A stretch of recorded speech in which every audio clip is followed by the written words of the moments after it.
So this is a movie that came out quite some time ago now. Not like 20 years ago, but it came out in 2007, which now is a decade ago and feels like quite a while back.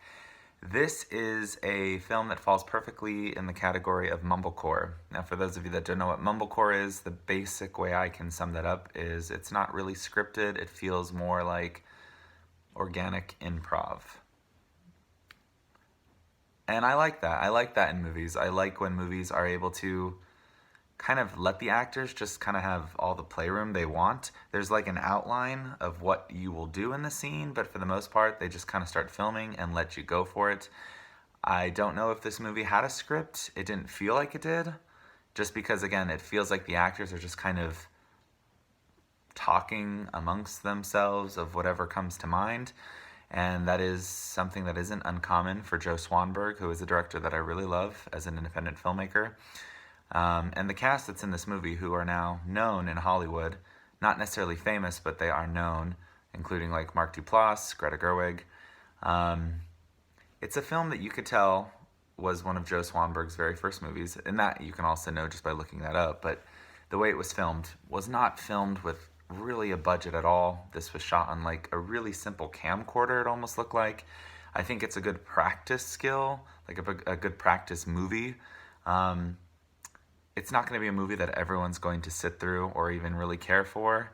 It's one of those movies of trying to find yourself, but told through a lot of just random scenarios, random scenes. But again, for somebody who loves Joe Swanberg, Mark Duplass, and Greta Gerwig, who, look those people up if you don't know who they are. I think you'll recognize them if you look them up. They've obviously have used that movie to just only improve with their filmmaking and their storytelling, especially Greta Gerwig in particular, because she's kind of taking over right now with female directors, which is awesome. And this movie is just very simple, which I like as a director myself and as somebody who really has a lot of bright ideas. I could see why this movie had something there. It's not great, but I definitely think it's a good start, which again only makes sense because this kind of came at the very beginning of all of their careers. They were just trying to find their footing, who they are as storytellers, and a lot of their work as they've collaborated over the years is kind of the same, but it only gets better. Not necessarily just with quality. I don't care how your movie is shot. You can shoot the whole thing on an iPhone. As long as there's a really important story or just something to take away from, then that's all that I care about. So I love that the evolution of Joe Swanberg and his team, you could see again, this movie was shot like on a really simple camera. They didn't have that awesome tool that we have now, which is a phone, which has pretty amazing quality, which you could shoot an entire project on. So for that, being in 2007 with just the small resources they had, I commend them for it.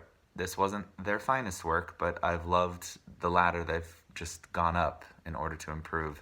So if you are someone who's interested in independent cinema and mumblecore movies, again, that's my basic way of saying organic improv, just talking and spitballing however whatever comes to mind without really a script, but just kind of on the spot, then it might be something for you as a filmmaker or somebody who likes stories like that. It might be a movie worth watching. It's not available really anywhere that I know of, unless maybe you could buy it, but this movie I actually saw the full thing on YouTube.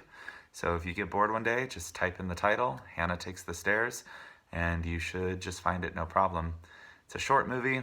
It might feel long, again, because these scenes are not going to make sense to a lot of average moviegoers. If you're somebody who likes Transformers or The Hangover, this is going to bore you to death. But again, this is more of a movie for filmmakers who are trying to get an idea of just where to begin and see what directors of independent cinema really start with. And so it's something worth watching if you like these people, like, again, Greta Gerwig, Mark Duplass, Joe Swanberg, just to get an idea. Not an amazing movie, but it is a really good practice film, and I think one that was a good start to start putting them on the ladder of success that they wanted to go into, the direction of their storytelling careers.